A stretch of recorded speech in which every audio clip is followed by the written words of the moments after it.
Hello বন্ধুরা, আশার আলো কুকিং ভিডিও চ্যানেলে তোমাদের সবাইকে স্বাগত। বন্ধুরা, আজ আমি আবার চলে এসেছি একটি নতুন রেসিপি নিয়ে। আজ আমি করে দেখাবো বাটা মাছের আলু বেগুন দিয়ে তেল ঝাল। তো তার জন্য আমার লাগবে কিছু বাটা মাছ, যেগুলোকে আমি কেটে ধুয়ে পরিষ্কার করে নিয়েছি। এরপরে এগুলোকে লবণ হলুদ মাখিয়ে নেব।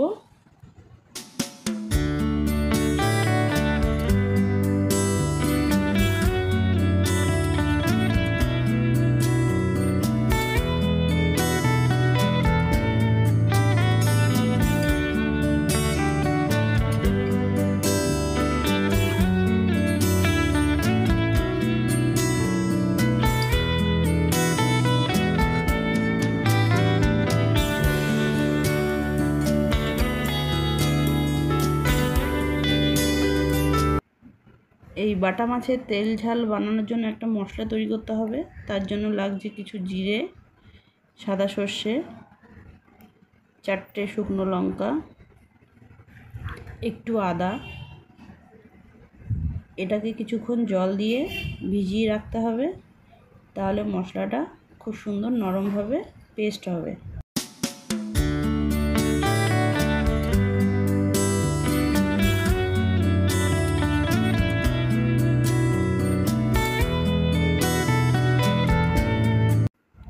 এবার আমি এই বাটা মাছের তেল ঝালের জন্য আলু বেগুনটাকে কেটে নেব।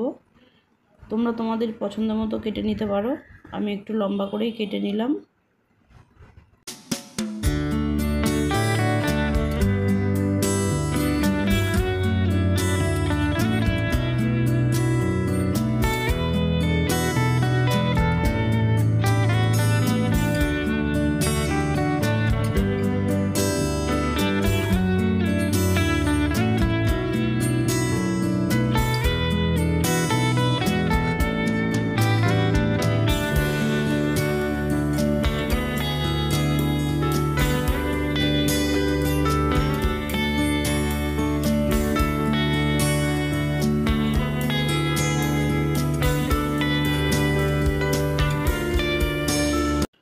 আলু বেগুনটাকে লম্বা করে কেটে জলের মধ্যে রেখে দিতে হবে, না হলে কালো দাগ হয়ে যেতে পারে।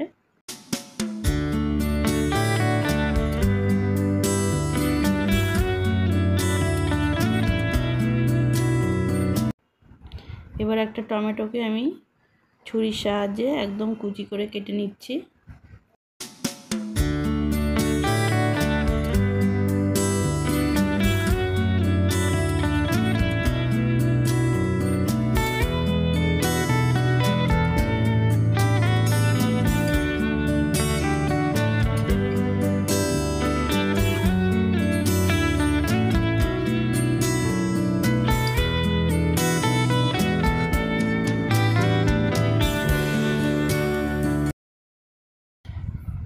কড়াতে দিয়ে দিতে হবে সর্ষের তেল, তাতে একে একে আলু আর বেগুনটা ভেজে দিতে হবে।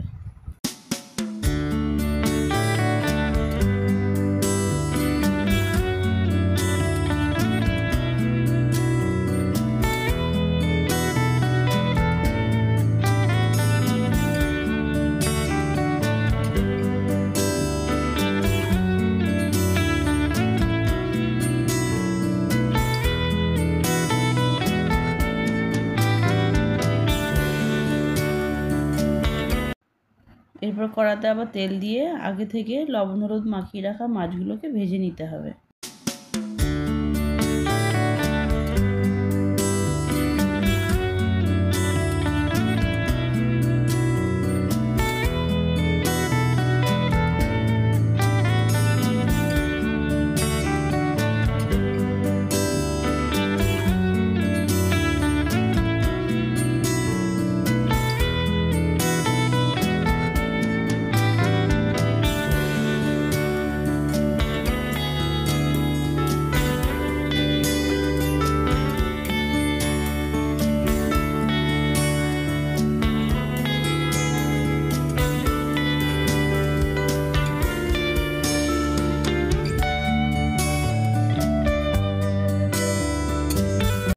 এবার ওই মাছ ভাজা তেলে কালো জিরে ফোড়ন দিলাম, তারপরে একে একে দিয়ে দিতে হবে মশলাগুলো। দিয়ে দিলাম আগে থেকে পেস্ট করে রাখা মশলা।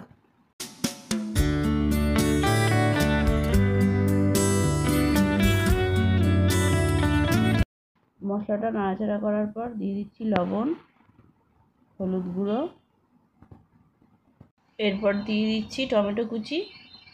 তারপর সব মশলাটাকে ভালো করে কষিয়ে নিতে হবে।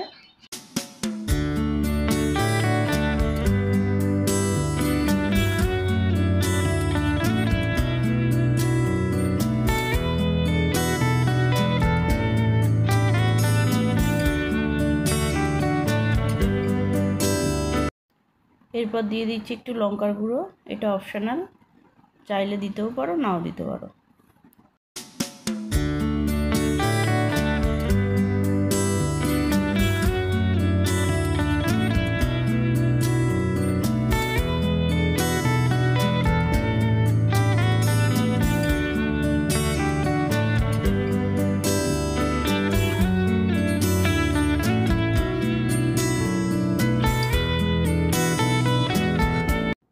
এরপর মশলাগুলো ভালো করে কষিয়ে নেওয়ার পরে যখন তেল ছেড়ে দেবে তখন দিয়ে দিতে হবে পরিমাণ মতো জল।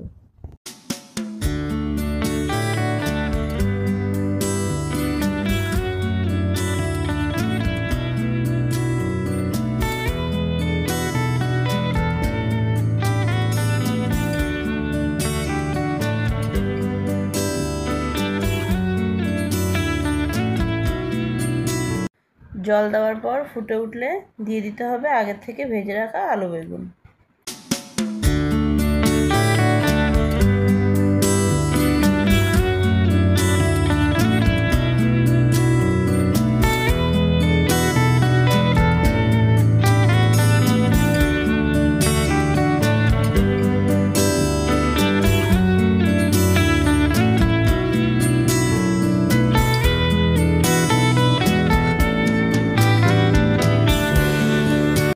এরপর কিছুক্ষণ ঢাকা দিয়ে দিতে হবে আলুটা সেদ্ধ হওয়া পর্যন্ত।